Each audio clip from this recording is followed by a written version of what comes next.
आज तुम्ही उपोषणाला बसला, तुमच्या मागण्या काय आहेत? आमच्या मागण्या म्हणजे मागण्या आमच्या लई द्या, पण आता सध्या एकच मागणी आमची की आम्हाला सुरळीत 8 तास लाईट मिळावी आणि इथून पुढं आमच्या शेतकऱ्यावर असं जाणून बुजून अन्याय झाला नाही पाहिजे. उजनी धरणग्रस्त शेतकऱ्यावर जाणून बुजून अन्याय नाही झाला पाहिजे, कारण हे जाणून बुजून आमच्याच बाबतीत केलंय. ही काय तुम्हाला असं झाकायची गोष्ट नाही, ही सगळ्यालाच अख्ख्या तुम्हाला सांगतो तालुक्याला माहीत झालं की जाणून बुजून आपल्या म्हणजे आम्हा उजनी धरणग्रस्त शेतकऱ्यावर अन्याय केला आहे. जाणून बुजून लाईट त्यांची कपात केलेली.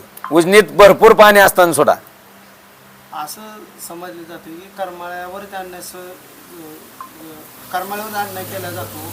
इंदापुराला 8 तास लाईट आहे, माढा तालुक्यात 8 तास आहे, मग करमाळ्यासाठीच कसं काय अशी 4 तास आणि 5 तास लाईट दिली जाते? नाही, इथं कुठंतरी आपण शेतकरी म्हणून किंवा आपली जी जबाबदारी ह्याच्यापासून आपण म्हणजे आपण तेवढं गुटावच करीत नाही ना. पहिल्यापासून आपल्या तालुक्याला श्वासायची सवय लागली, प्रत्येक गोष्ट श्वासायची, त्यामुळे आपल्या ही पाळी येते.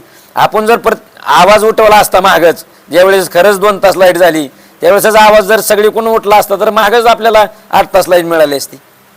आणि आज सुद्धा मी म्हणजे ही काही नुसती आमच्या 8 जणांची लढाई नाही, प्रत्येक गावातल्या प्रत्येक धरणग्रस्ताच्या नदीकाठच्या गावाची ही जबाबदारी प्रत्येकाने तरुणांनी एकत्र आलं पाहिजे, संघर्ष केला पाहिजे. आपल्या मागण्या मान्य नाही झाल्या तर त्यासाठी लढलं पाहिजे. मी मागं बी तुम्हाला सांगितलं की बाबासाहेबांनी आपल्याला जुनी शिकवण दिलेली की तुम्हीला ज्यावेळेस तुम्ही एकत्र याचाल, लढचाल, संघर्ष करशाल त्यावेळेस तुम्हाला त्या पाहिजे त्या गोष्टी मिळणार नाही, तर अन्यथा तुम्हाला असंच चिरडलं जाणार आहे. जसं जंतर मंतरवर आज तरुणांनी आपल्याला दाखवून दिलं की बाबा एकीचं किंवा एकत्र आल्यावर आपण एखाद्या गोष्टीवर ठाम राहिल्यावर कसं आपल्याला मागण्या आपल्या पूर्ण होते त्या प्रशासनाकडून, तर ते आपण दावून दिलं पाहिजे. उन्हाळ्याच्या काळात म्हणजे माढा तालुक्यात इंदापुरात 4 तास लाईट होते, करमाळा तालुक्याला 2 तास.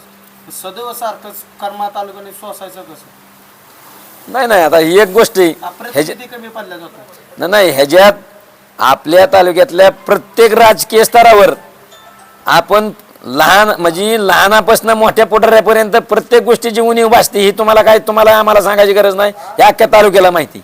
म्हणजे ह्याच्यातनं आमच्याच तोंडून ऐकायचा ह्यातला भाग नाही. लाईट कमी, आपल्या उजनी बॅकवॉटरला लाईट कमी, ही कुणाला माहीत नाही असं काय झाकून ठेवलंय का सांगा ना तुम्ही. आज एवढं धरण भरलं, ही काय झाकलेलं आहे का? मग आज सुद्धा अंमलबजावणी कुठे? कागदावरच नुसतं फक्त व्हॉट्सअपलाच फिरती. सकाळ धरणं बघतोय आम्ही की 8 तास नियमित करावं म्हणून, पाणी पुरवठा करा म्हणून उजनीने दिलंय पत्र, पण अंमलबजावणी कुठे? 8 तास लाईट झाली का? नाही झाली 8 तास लाईट. हे पत्र नेमकं कसं काय माहिती आता कसं फिरतंय ते कलेक्टरला दिले त्यांनी. पाटबंधारे विभागाने कलेक्टर ऑफिसला पत्र दिले की उजनी जलाशयावरच्या ज्या 43 गावांना 8 तास नियमित लाईट करा म्हणून, परंतु अजून अद्याप आमच्यापर्यंत तसं लेखी काही झालेलं नाही. आणि अंमलबजावणी आम्ही MECB सोबत सुद्धा चर्चा झाली, चर्चा झाली. त्यांचे अधिकारी इथे येऊन गेले, पण त्यांना बी तसं अधिकृत अजूनपर्यंत पत्र काय आलेलं नाही. तुम्हाला लाईटीसाठी उपोषणाला बसायची वेळ आली, सारखं कुठल्या गोष्टीला उपोषण, रस्त्यासाठी रस्ता रोको, प्रत्येक गोष्टीला संघर्ष करावाच लागतो. नाही तुम्हाला आता हो का, आपण जरी आपल्याला वाटलं की प्रत्येक गोष्टीत तुम्ही संघर्ष करा मग ती ऑटोमॅटिक तुम्हाला मिळणार आहे. गप बसून तुम्हाला कुठलीही गोष्ट इथून पुढे मिळणार नाही.